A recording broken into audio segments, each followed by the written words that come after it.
عاود الاول بنيه معي. بس هذا الكلب قال لازم ان انا اجي بنفسي استلم قمر. اقول يا شيخ والله لو تنطبق السماء على الارض ما خلك تروح لحالك. ولد الضبع غدار وما حدا يستأمن فيه. النعم فيك يا حابس، والله انك نعم الاخ. انت يا حابس اخي اللي ما ولدت امي. والله لي الشرف وما عليك زور.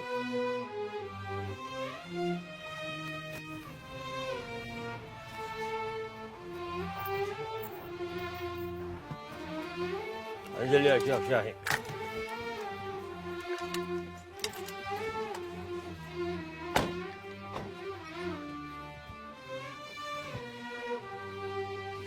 اقول اسمع يا شيخ.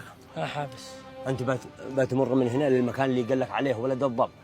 ترى ولد الضبع ذا غدار اعرفه انا، وانا بلف من هنا لاجل شيء غدر عليك ولا شيء، انا بكون حاميك من ظهرك. عرفت؟ حفظك الله يا حابس. امين واياك، ذا واجب.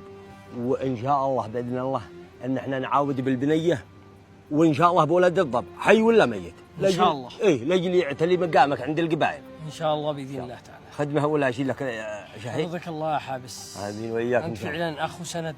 الله معاك. الله معاك يا اخوي. يلا فمان الله.